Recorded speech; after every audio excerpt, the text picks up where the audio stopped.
अगर आप इंडिया में हो और गांव के साहूकार नहीं हो जो अपने पैसे पे 5 से 10% महीने का कमा रहा है, तो फिर आप अपने पैसे का कर क्या रहे हो? बैंक में रखा है, सेविंग अकाउंट में। सेविंग अकाउंट में क्यों रखा है, जबकि इंडिया में कुछ ऐसे इन्वेस्टमेंट टाइप अवेलेबल हैं जो आपके सेविंग बैंक अकाउंट के 5 से 10 गुना ज्यादा ईयरली आपको ब्याज, इंटरेस्ट, इनकम कमा के दे सकते हैं। इन्वेस्टमेंट ऑप्शंस जैसे कि stock market, commodity market, real estate, bonds, ये सब अवेलेबल हैं जिसमें आप पैसे लगा सकते हो। देखो, इन्वेस्टमेंट तो सबको समझ आ रहा है कि पैसे डालने हैं, पर समझ नहीं आ रहा है कि कैसे शुरू करना है और कहाँ इन्वेस्ट करना है। तो इस वीडियो में हम यही बात करेंगे कि आप किस टाइप के इन्वेस्टर हो और आपके लिए बेस्ट सुटेबल इन्वेस्टमेंट क्या है। मेरा नाम है वेद प्रकाश कुमार। स्वागत करता हूं फाइनेंस एजुकेशन में, जहां मैं आपके फाइनेंशियल कॉम्प्लेक्सिटीज को आसान करने का काम करता हूं। तो चलिए शुरू करते हैं। आज ये समझते हैं कि आप किस तरह के इन्वेस्टर हो।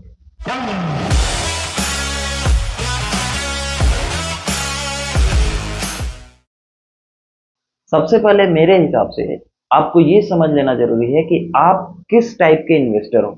मैंने इस वीडियो में इन्वेस्टर को 3 कैटेगरी में बांटा है, उनके अवेलेबिलिटी ऑफ टाइम और रिस्क कैपेसिटी के हिसाब से उनको बांट रखा है।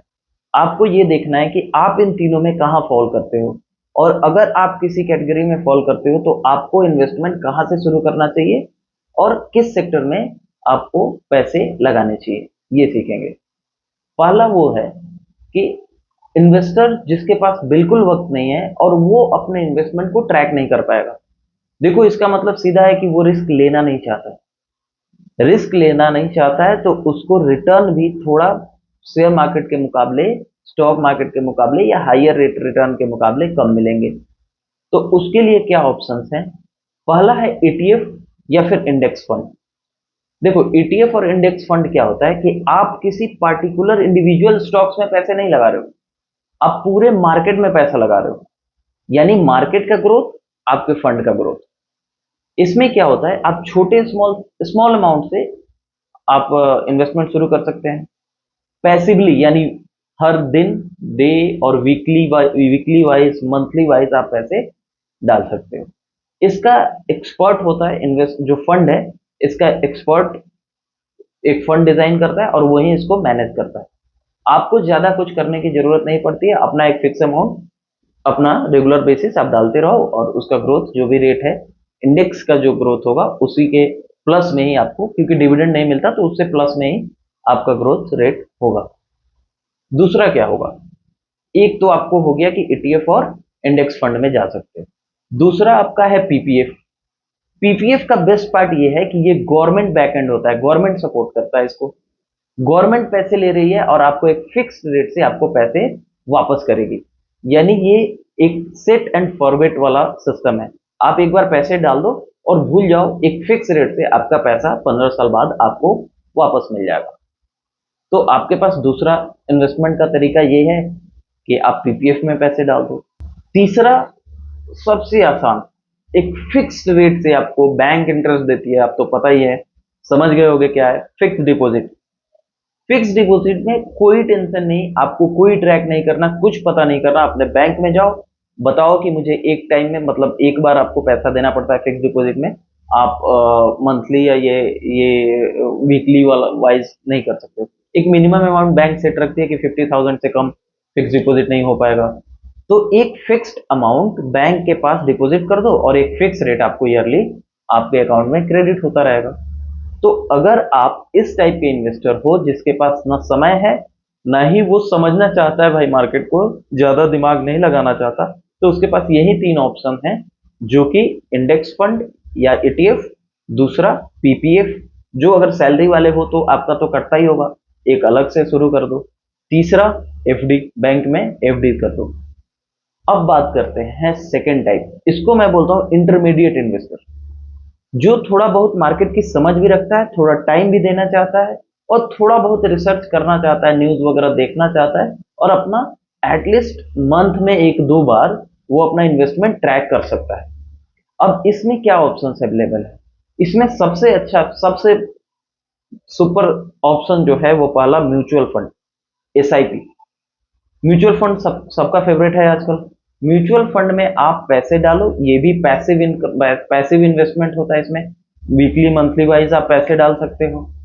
और इसका जो फंड होता है ना, वो सेक्टरल फंड, मतलब एक फंड बनाया जाता है, कुछ पर्टिकुलर इंडिविजुअल स्टॉक्स को उठा के एक जगह बल्क कर लिया, और उसको वो जो फंड बनाने वाला मैनेजर है वो उसको मैनेज करता है। आप पैसे लगाते हो, उन सेक्टर्स का जिस तरीके से ग्रोथ होता है, जिस रेट से, उस रेट से आपका भी उसी रेशियो में पैसा बढ़ता है। तो सबसे बेस्ट पार्ट तो म्यूचुअल फंड पहला। सेकंड क्या है?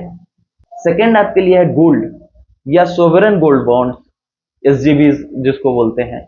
यानी गोल्ड में लगाओ या बॉन्ड में लगाओ। देखो, फिजिकल गोल्ड लेना थोड़ा मुश्किल है, लेके आओ, फिजिकली रखना पड़ता है, मतलब उसको थोड़ा सा हैंडलिंग कॉस्ट ज्यादा हो जाता है।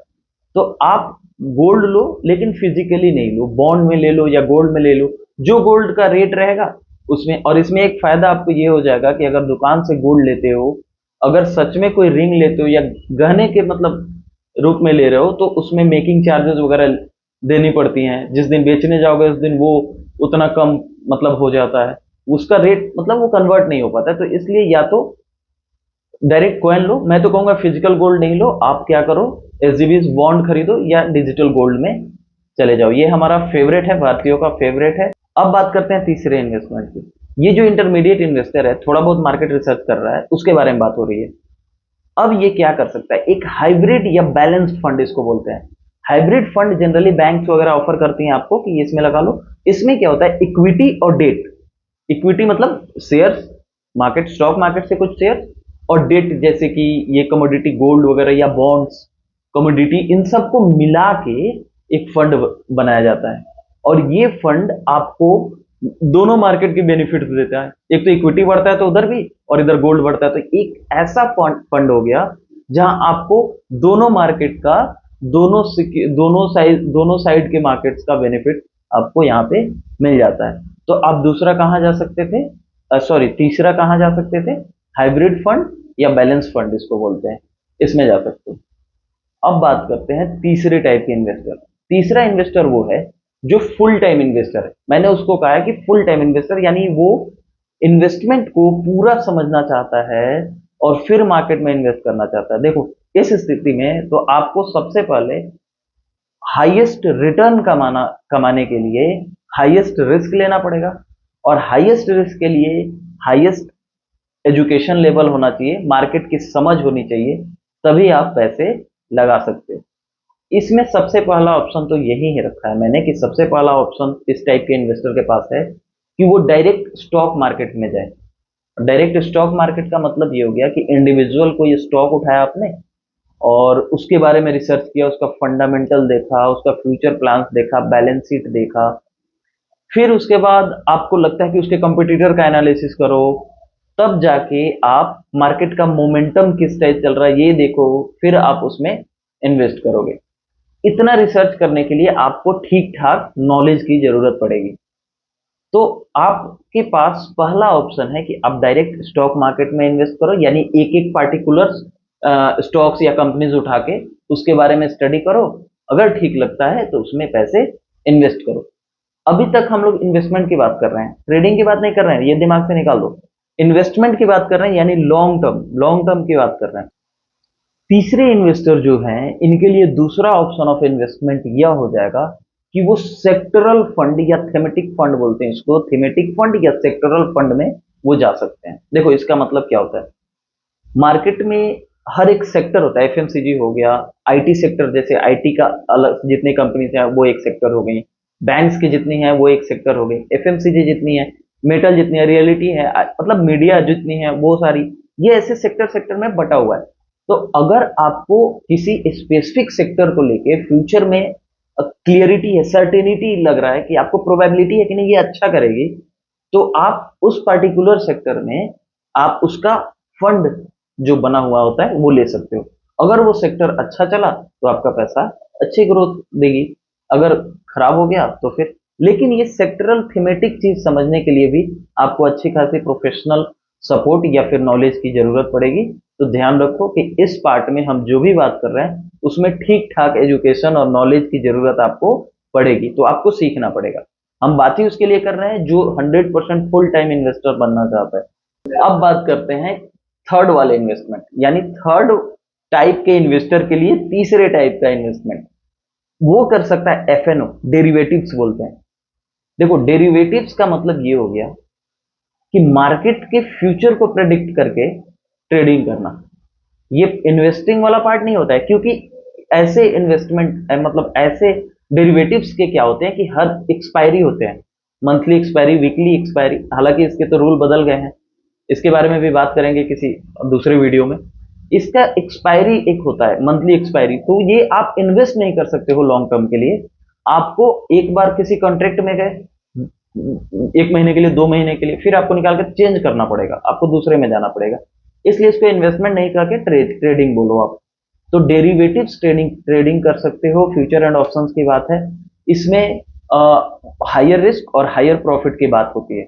यहाँ पे आप पूरा नॉलेज अगर लगाते हो, देखो स्टॉक मार्केट क्या है, अगर आपके पास नॉलेज है और एक परफेक्ट स्ट्रेटजी है तो स्टॉक मार्केट भी आपको रिस्पेक्ट करती है। लेकिन अगर आपको कुछ पता नहीं है और आप स्टॉक मार्केट में गए, पैसे लगाए, तो डूबना ही है।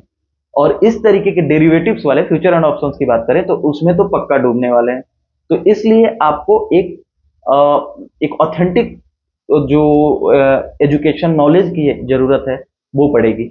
एक बार कंसोलिडेट कर लेते हैं। जो हमारा पहले टाइप का इन्वेस्टर है, जिसके पास बिल्कुल टाइम नहीं है और बिल्कुल रिस्क नहीं लेना चाहता है, उसके पास भी 3 ऑप्शन ऑफ इन्वेस्टमेंट मैंने बताया। पहला है इंडेक्स फंड या ETF, दूसरा है PPF और तीसरा है FD। देखो, इसमें बिल्कुल रिस्क नहीं है, बहुत मिनिमल रिस्क, जीरो रिस्क तो नहीं बोल सकता मैं, लेकिन मिनिमल रिस्क है। तो आप इसमें जा सकते हो अगर आपको बिल्कुल टेंशन नहीं चाहिए, आपको देखना नहीं है मेरा पैसा लग गया, मुझे बार बार उसको देखना नहीं है, ट्रैक नहीं करना है, चेंज नहीं करना है, तो आप इसमें जा सकते हो। हम दूसरे टाइप के इन्वेस्टर की अब बात कर लेते हैं। दूसरे टाइप के इन्वेस्टर के पास भी 3 ऑप्शन हैं। दूसरे टाइप के इन्वेस्टर वो हैं जो थोड़ा बहुत मार्केट की समझ रखते हैं, थोड़ा टाइम देना चाहते हैं और थोड़ा रिस्क लेना चाहते हैं, यानी मॉडरेट वे में। उनके लिए भी 3 ऑप्शन अवेलेबल हैं। पहला वो है जो कि म्यूचुअल फंड, आप सब कर रहे हो या जानते हो एटलीस्ट। दूसरा क्या है, गोल्ड या सोवरेन गोल्ड बॉन्ड्स, SGBs। तीसरा क्या है, थर्ड इज हाइब्रिड या बैलेंस्ड फंड। हाइब्रिड या बैलेंस फंड बेस्ट फंड है इस सेकंड वाले में, क्योंकि इसमें ना आपको इक्विटी और डेट दोनों का बेनिफिट मिल जाता है। तीसरे वाले इन्वेस्टर की बात करते हैं, जो फुल टाइम इन्वेस्टर बनना चाहता है, यानी उसको पूरा नॉलेज की जरूरत पड़ेगी। तो उसके लिए भी 3 ऑप्शंस अवेलेबल हैं। पहला कि वो स्टॉक मार्केट में डायरेक्ट इन्वेस्ट करे, यानी एक एक स्टॉक पिक करके इन्वेस्ट करे। दूसरा, सेक्टर का फंड बनाए, मतलब bank sector, IT sector fund उठाए, या फिर उसको थीमेटिक फंड भी बोलते हैं, उसको उठा के वहां पे इन्वेस्ट करे। तीसरा ऑप्शन है डेरिवेटिव्स, फ्यूचर एंड ऑप्शंस, जिससे आप सबको डर लगता है। तो इसको सीखना पड़ेगा, यानी फुल टाइम आपको समझना पड़ेगा, तभी आप कर पाओगे। देखो, मार्केट में बहुत सारे ऑनलाइन कोर्सेस हैं, या फिर न्यूज़पेपर पढ़ो, मैगजीन्स पढ़ो, इन्वेस्टमेंट्स की बुक पढ़ो, ये सब हेल्प करेगी आपको तीसरे नंबर वाले फुल टाइम इन्वेस्टर बनने में। अगर आपको इन्वेस्टमेंट सीखना है, नॉट ट्रेडिंग, ध्यान रखना, इन्वेस्टमेंट सीखना है, तो मैं यहाँ नंबर दे रहा हूँ व्हाट्सएप पे, वहाँ कांटेक्ट करो, मैं आपको सिखाऊंगा अगर मुझसे सीखना है तो। नहीं तो ऑनलाइन किसी से भी सीखो, बिना सीखे तीसरा इन्वेस्टर बिल्कुल नहीं बन जाना। लाइक करो, सब्सक्राइब करो और शेयर करो दोस्तों के साथ। मिलते हैं अगले वीडियो में।